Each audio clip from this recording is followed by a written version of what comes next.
Bank manager makes black man wait 2 hours. Her face changes when board members walk in. An hour and a half. That's how long they made him wait. Until the CEO walked in and turned everything upside down. The glass doors of Highland Crest Bank whispered open, releasing a wave of chilled air. Inside, the scent of coffee mingled with the faint polish of leather. Dorian Bennett stepped through, adjusting the line of his tailored blazer. He wasn't nervous. He'd built empires from scratch. He belonged here. His meeting was at 11 sharp. Professionalism was the least he expected. The lobby was all marble floors and golden accents, wealth displayed like quiet authority. Behind the front counter, a woman with a pinned bun looked up. Her nameplate read Melissa. "Welcome to Highland Crest Bank," she said politely. "Do you have an appointment?" "Dorian Bennett," he replied. "Meeting with Linda Kramer at 11. Melissa checked her monitor. "You're on the schedule. Please have a seat." Dorian nodded and took a seat by the tall windows, sunlight streaking across the floor. 10 a.m.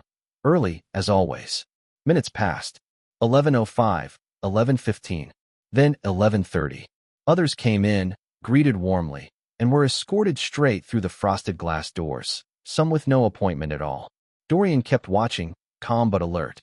Something was off. At 11:45, he stood and approached the desk again. "Has Linda Kramer been informed that I'm waiting?" he asked. Melissa didn't even look up. "She's aware. She's just finishing with another client." He waited. Nothing. No update, no apology. Her tone was detached, mechanical, like he wasn't worth the effort. Then a woman in a navy dress breezed in. Melissa's entire demeanor shifted, straight posture, warm smile. "Good morning, Mrs. Lancaster." Within seconds, the woman was led inside. No waiting. No check-in. Dorian watched quietly, disbelief settling into clarity. It wasn't about time. It was about perception. He turned back to Melissa. "So tell me, do appointments matter here, or just last names?" Her mask cracked for a second. "She'll be with you soon." That word again. Soon. A polite shield for indifference. By noon, he'd been sitting for over an hour. Everyone else had been seen.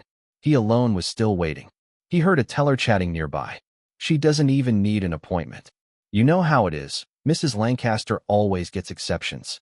Dorian's grip tightened around his briefcase.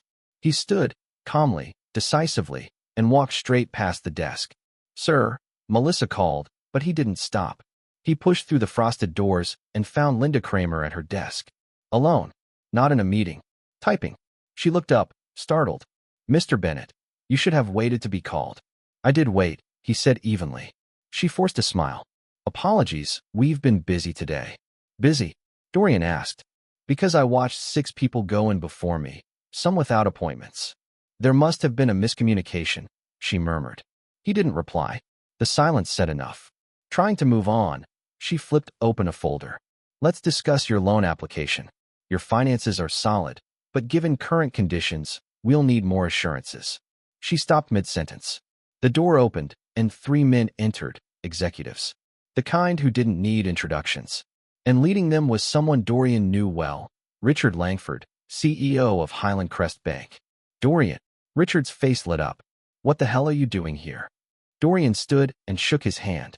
"Hey, Richard. Been a while." Richard smiled, then glanced at Linda. "How long has Dorian been waiting?" Silence. Dorian finally answered. "About an hour and a half." Richard's smile vanished. "An hour and a half? You had Dorian Bennett waiting." Linda stammered. "There was a scheduling issue." "Linda," Richard said, tone firm. "Step outside." She hesitated, then hurried out, pale-faced. Richard turned back.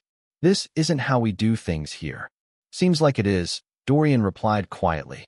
Richard exhaled. "Tell me what happened." Dorian explained everything. Melissa's attitude, the delay, the dismissiveness. Richard listened without interrupting.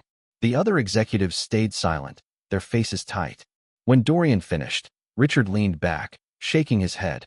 "This kind of behavior destroys reputations," he said flatly. "We've worked too hard to build trust. Now I have to clean this up." He turned to one of the men. "Remove Linda from the floor. We'll talk later." The man left immediately.